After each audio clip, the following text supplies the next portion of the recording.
কিন্তু শ্রমিক নিয়ে আমাদের সিটি কর্পোরেশনের কোনো মাথা ব্যথা নাই। তারা মাত্র 2600।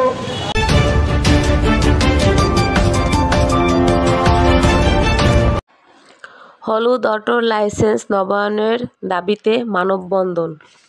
বরিশাল সিটি কর্পোরেশনের সামনে 4 দফার দাবি।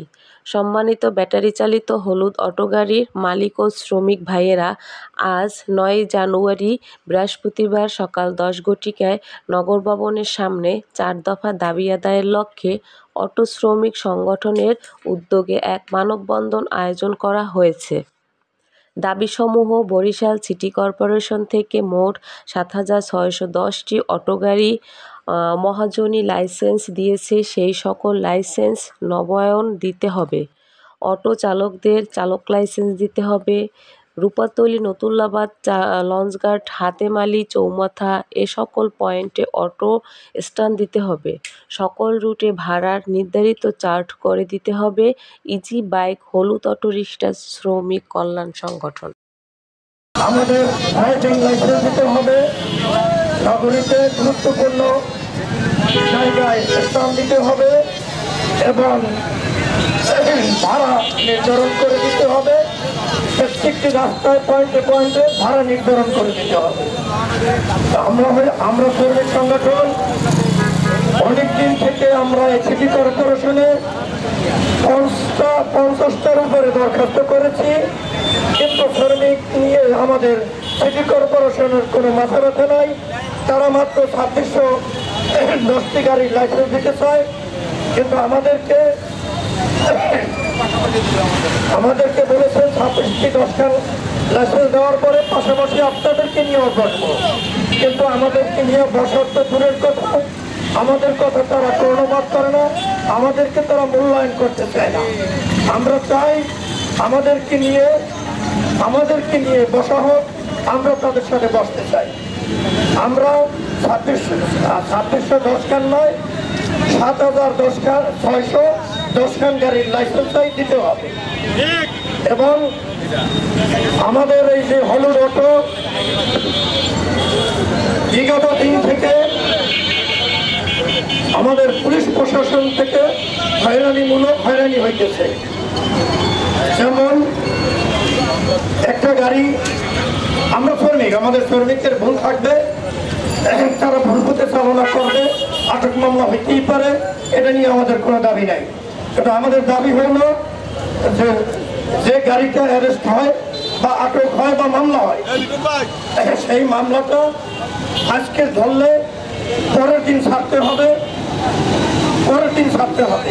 কিন্তু তারা 4 দিন পরে ছাড়ে, 4,000 টাকা জরিমানা করে।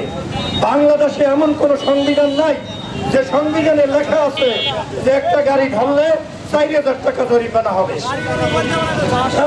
কিন্তু 4 দিন পরে ছাড়া হবে, এরকম কোন ইতিহাস বাংলাদেশে নাই। তো আমরা চাই যে গাড়ি মামলা হবে, যেটা আটক হবে, আজকে আটক হইবে, পরের দিন ছাড়তে হবে এবং 1,000 টাকা জরিমানা ছাড়তে হবে। 1,000 টাকার উপরে জরিমানা করা যাবে না। লাইসেন্সের গাড়ি ধরা যাবে না। তাদের সাথে কথা বললে, যারা লাইসেন্স পাইছে তাদের সাথে কথা বলবে, তাদেরকে পরামর্শ দেবে, তাদেরকে ভালোভাবে চালাইতে বলবে। কিন্তু সেই গাড়িগুলো আটক করে, কেন আটক করা হয় আমরা তার জবাব চাই। আমরা মিডিয়া ভাইদেরকে বলবো, আমরা পত্রিকা ভাইদেরকে বলবো, আপনারা এই হলুদ গাড়ির ব্যাপারে একটু নজর দেবেন, আপনারা একটু লেখালেখি করবেন। এই শ্রমিক থাকবে কি থাকবে না, এই অটো গাড়ি থাকবে কি থাকবে না, কেন শ্রমিকের উপরে এত অত্যাচার কেন?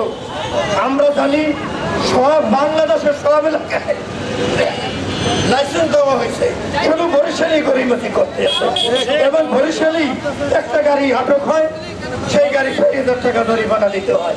কেন, কিসের জন্য? সরকার বলেছে যে একটা গাড়ি 4,000 টাকা জরিমানা হবে, একটা গাড়ি জরিমানা হইতে পারে 1,000 টাকা এবং আজকে ধরবে, আগামীকাল ছেড়ে দেবে। 4 দিন 6 দিন তারা ধরিয়ে রাখে। কেন ধরিয়ে রাখে? এটা তারা পারবে না। এটা আমাদের জোর দাবি। আমরা মিডিয়া ভাইদেরকে বলবো, আপনারা লেখালেখি করেন, আমাদের অন্যায় হলে আমাদেরকেও বলেন, আমাদেরকে বলে যে আমরা অন্যায় বলছি, কিন্তু আপনারা লেখালেখি করেন, আপনারা আমরা যদি 10 টাকা চাই তাহলে আপনারা লাগবে কি আছে শ্রমিক সংগঠন ছড়া চায়। এটা কি ছড়াবাদী না? এটা নিশ্চয়ই ছড়াবাদী। 4,000 টাকা যদি নেওয়া হয় তাহলে সরকারকে বোকা বানাইয়া এটা ছড়াবাদী করা হয়। তাহলে পুলিশ প্রশাসন যদি এটা করে তাহলে আমরা পাবলিক, আমরা শ্রমিক, আমরা কোথায় যাব? তাহলে আমাদেরকে তারা বলুক আমরা বাংলাদেশে চলে যাই, তারাই থাকুক, তারাই বাংলাদেশে থাকুক নাকি? কিন্তু একটা গাড়ি ধরবে, আজকে ধরবে, কালকে ছাড়তে হবে। কোনো আলটিমেটাম নাই, কোনো চার্জিং নাই, কোনো ফাইলিং নাই। আজকে ধরছে, পরদিন ছাড়তে হবে, জরিমানা 1,000 টাকা করতে হবে এবং শ্রমিক সংগঠনকে নিয়ে তাদের আলোচনায় যাইতে হবে।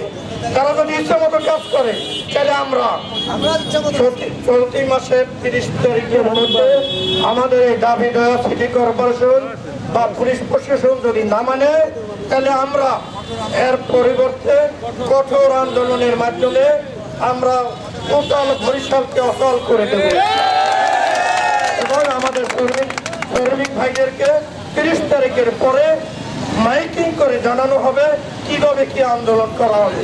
এই বলে আমি আমার বক্তব্য শেষ করলাম। ওখানে কোনো গাড়ি ধরতেই পারবে।